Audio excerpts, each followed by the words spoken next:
welcome to Bravo Bellas. I'm Azura Zainal, and this show is all about empowering women. So go out there, be strong, and be awesome. So today, I'm going for a trip to reach for the skies. Well, hopefully. And I'm in the hands of my guide. She is strong, she's relentless, and she's so full of will. And she is Siti Nur Hidayah. Hi. Hi. So we're kind of already at the top, right? Because I read and I saw a video that you're supposed to reach a rock, like a big rock like this. Yeah. So we are at the top. No. Let's check. No! No. Okay. So Another 2 hours to climb up. okay, let's go. No! Let's go. Let's go. Okay. Oh, my back!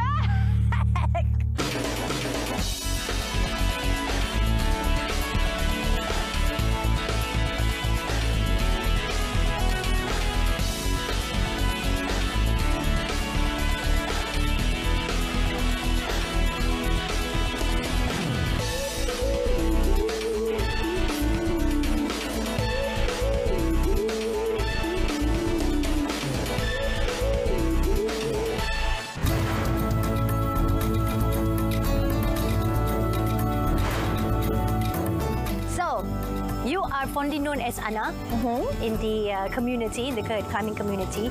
So you started your own company, which is the National Outdoor Adventures. That was like about 10 years ago when you were still in college. Yeah. How did that happen? Have you always liked climbing, mountain climbing? During my semester break, so I meet my own time, and then I go climb mountains. And then when on the weekend, I do my own schedule. So it's like almost every week I go to the mountains. Is this something that you started when you were a child with your parents, or is just something that you were following friends and then suddenly you fell in love with the whole concept of mountain I started climbing? with my father when I was 13 years old to Mount Kahan. Wow, that's hard. And then when I'm in college, continuously do hiking. It would be like every weekend you will be out exploring new mountains.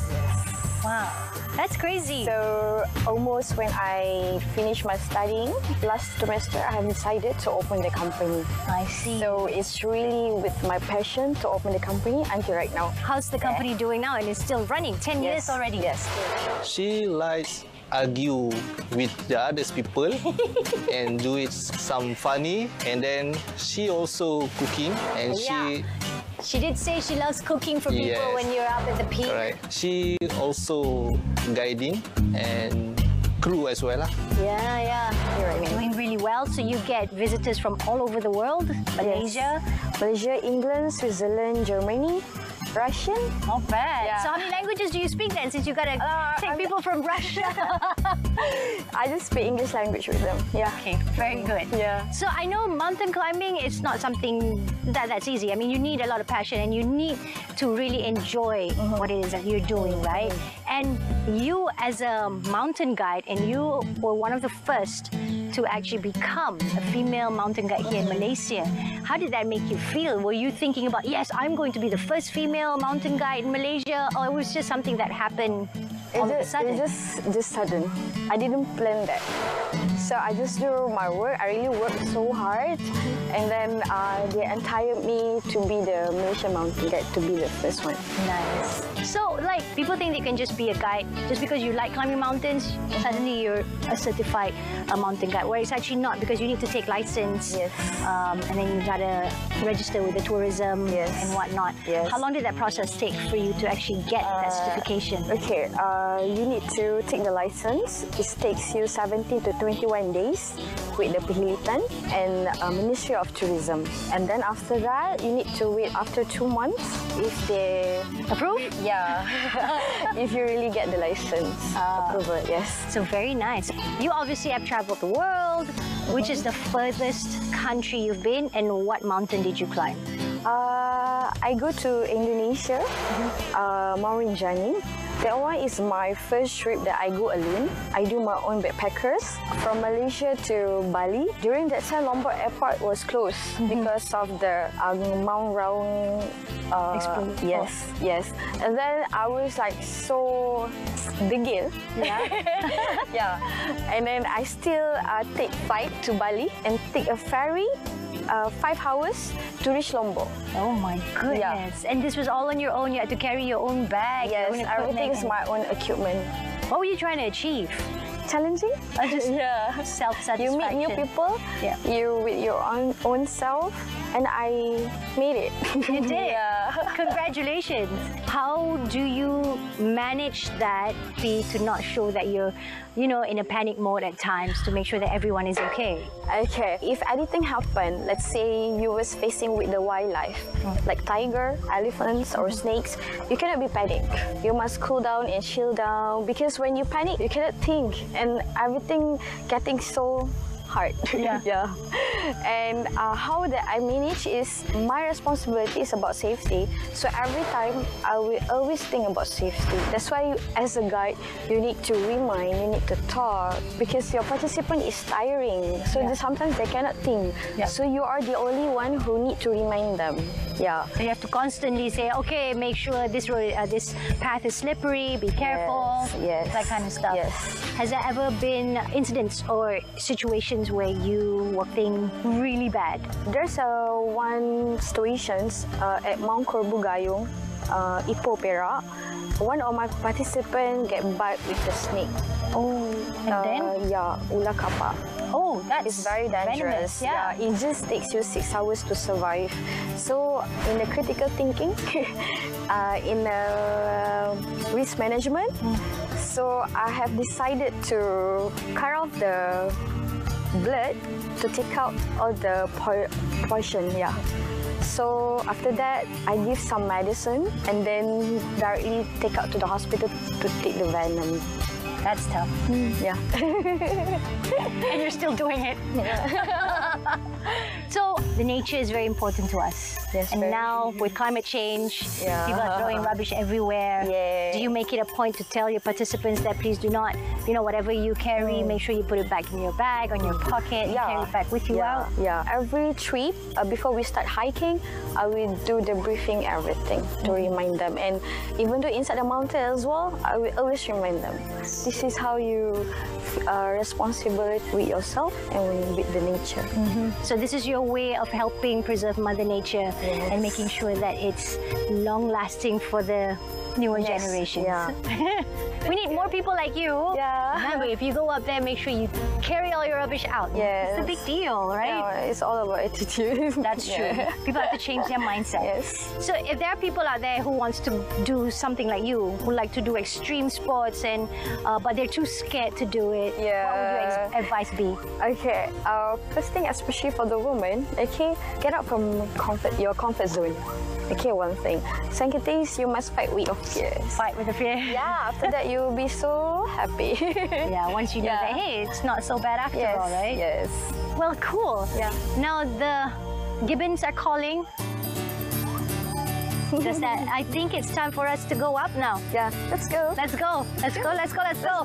Find our bags first. Oh, it's there.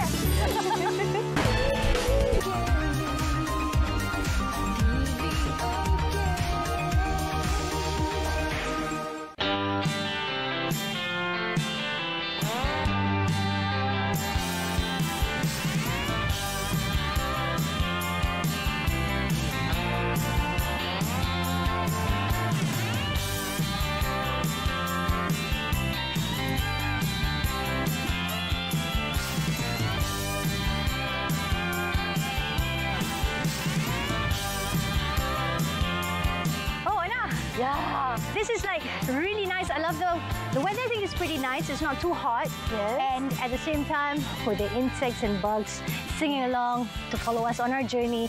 I have this one question I want to ask. You do search and rescue as well, right? Yeah. And you were awarded for being so awesome at rescuing someone. Can you share with us about that story? The search and rescue, it was happened on 2012 at Mount Gunung Pahang. She was 32 years old during the time. She used to be a yoga teacher and she lost it about 3 days. So me and my team, we go and find her, we get her back. She do went off the track. She wasn't following her guide. Yeah, with separately with other team members. Normally that's the case, right? Yeah. Where people sometimes they're not focused, when they're too tired, they don't pay attention to what's going on around them. Yeah. So that was your one and only search and rescue? Other than that, I used to go to Iran for 2 weeks' time. It was really, really tough for you to search and rescue Mount outside the Malaysia. Yep. With the extreme weather, so bad, -27 to -70. Wow. But all of those experiences make you a better mountain guide. Well, that's an amazing story. I wish you could have one of those. Okay, I think we're ready to continue on with our journey. We've rested quite enough. We've rested enough, right, everyone? Yeah? Okay, so let's move on. Let's go.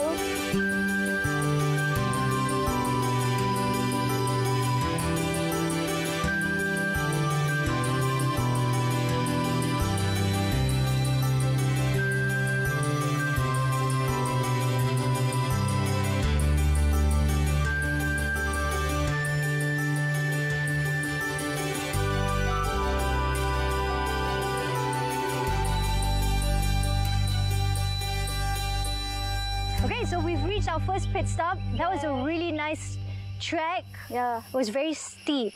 And I think this is the most difficult part of the whole journey, to go up to the peak of Mount Datuk. Yeah, half an hour. Half an hour. Yeah. About that, half an hour to 45 minutes. And we're just going to chill for a little bit before we continue our journey up there. Will the track be the same? It's more easier, but it's long trail. Like, what do you like about Gunung Datuk? The history? Share with us. The history of the Dole site. So they fight at Tampin area. They start from Gunung Datuk and at Tampin area. I see. Yeah. So obviously it's interconnected. Yes. The whole trek. Have you done the trek? Yeah. 18 hours. 18 hours. Yeah, we call it as Trans-Nanning. Trans-Nanning. Oh, I've heard of that. Yeah. The Trans-Nanning. Yes. How was that journey? During the time, we are on the 3rd batch to open the trail. So before that, yeah, some people use the trail, but we are at the 3rd batch to open back the trail. So it was very tiring because you need to open a new trail as well. So you got to bring a machete. You got to really GPS, everything. Yeah.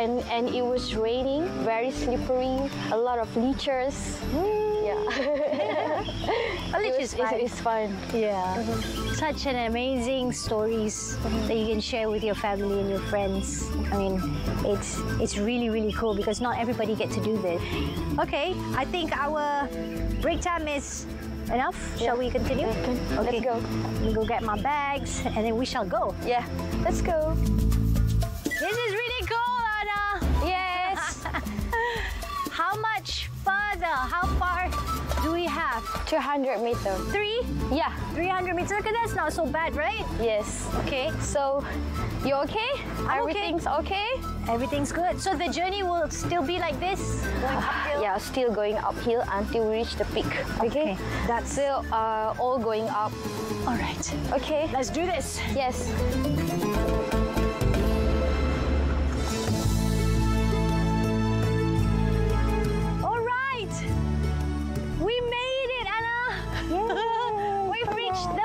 The top of Gunung Datuk. 855 meters is amazing. 2,900 feet. 2,900 feet, exactly. So we want it to be awesome, so we say 2,900 feet. But this is not the end of it, right? We can actually go even higher. Yeah. Oh, cool. So yeah, I'm gonna go do that a little bit later. But I think right now let's just chill out and relax and enjoy the view right here. Yeah. This is amazing. So I cannot imagine you doing this every single time you bring up your guests up here. Do you get the same feeling every time? No, different. No. What is it? Because different people. So of course the people brings a different, bring a different memory and experience too. Well, this is awesome. Well, I hope I've given you a great experience too. Yeah, definitely, yes. With the all team members, definitely, yes. Wonderful. Okay, Jom, let's sit down and just chill here. Oh, have a seat. It's so nice.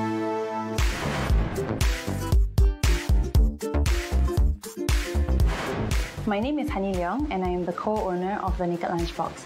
The Nickel Lunchbox is a healthy food delivery service, making healthy eating affordable, convenient and enjoyable. We serve a range of nutritionally balanced lunchbox style meals, which include salads, nourishing bowls, main meals and also cold pressed juice. We only use fresh ingredients in all of our meals, and we do not use any MSG, preservatives, additives or refined sugar. As for corporate companies, I feel that corporations nowadays, they are making an active choice to eat healthier for themselves and for their employees. Therefore, our menu, because we have a very extensive offline menu, especially for daily custom corporate deliveries, lunchbox style. One of the ways that we stand out, the most obvious way, is through our food. We're constantly innovating our meals, constantly trying to push the boundaries of what clean eating can and should be. And also a lot of our regular customers, they are long-term customers. So it's very important for us to constantly develop and introduce new meals to keep our menu fresh and exciting for them. Besides our food, another way that we stand out is through our customer service. And I really truly believe that customer service plays a very important role in retaining and gaining new customers. Our customers' feedback is directly accepted by me, and we take immediate action on their feedback, which I believe that our customers appreciate and acknowledge as well. As for marketing strategies, we focus more on our social media. Social media is a very important tool nowadays, and we find that that is the most cost-effective and efficient way of reaching our target market. We believe that our business model is more sustainable than the usual physical restaurant. This is because we are not constrained to floor space or operation hours.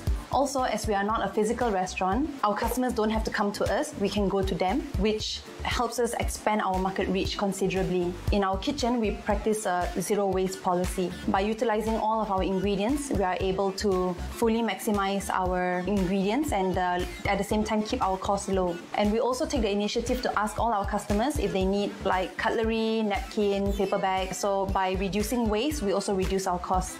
We have definitely made a lot of mistakes along the way, and we are still learning up till now. One of the things that we had to learn the hard way through trial and error, some foods just don't go together for delivery. For example, our side salads need to be separated from our hot meals, because otherwise by the time it reaches our customer, the salad has wilted, it's warm and it's just not very enjoyable to eat. Another one of the mistakes that we have made was underestimating how long it takes to make a meal and how long it takes to have it delivered. So by learning from that, we are able to ensure that our deliveries all go out on time.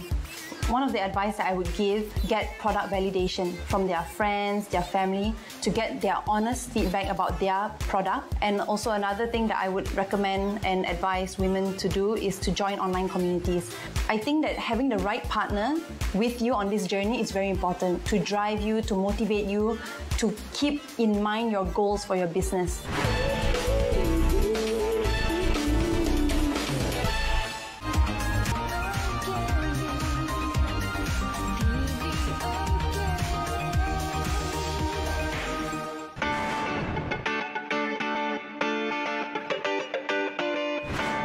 It's like one of your favorite places. Yes.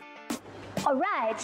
Our final dish. Thank you very much. Thank you. Thanks. Oh, this is perfect. Welcome back with me, Azura Zainal, and of course Anna in Bravo Bellas, because we're about to do something, or one of the things that Anna likes to do, which is eating. But you see, I totally understand. I totally get that, because after a really exciting and awesome hike, you obviously need to eat because you've worked out an appetite, right? So Anna, why this kind of food? You know, Moroccan, full of meat. Okay, after a long trip, so I really need to do my fast recovery, and I need having an actual amount to do the carbo loading. I see. Yeah. So that's why you need that kind of heavy food to make sure you have enough time to recover for your next trip. Yes. And you bring other people. But do you have any problems of not having people around with you? No. You're I okay really with just eating alone? myself to be alone. So that's how you de-stress, right? Because you surround yourself with a lot of people by taking them, and now this is your me time. time, Yes. all I want to do is eat. Nobody look at me. You know, I can eat whatever way I want. Yes. So besides, you know, coming out here to have your me time or alone time, are there any other activities that you do? I do go karaoke because I love nice. singing. Yeah. Watch movie. Very nice. Go to the bookstore. Yeah, sometimes I do manage my own time to meet up with family members. So it is actually enjoyed. Oh, nice. Eat. I'm going to allow you to eat for a bit Okay. before I ask the next question because this is delicious. Her lamb is amazing.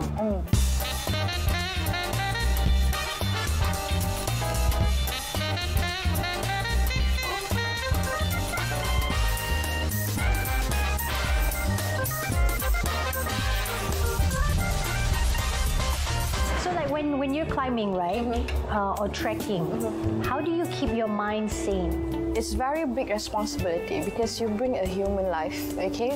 So it's like every time, like every second, when you was on the trip, I'm always thinking about the safety.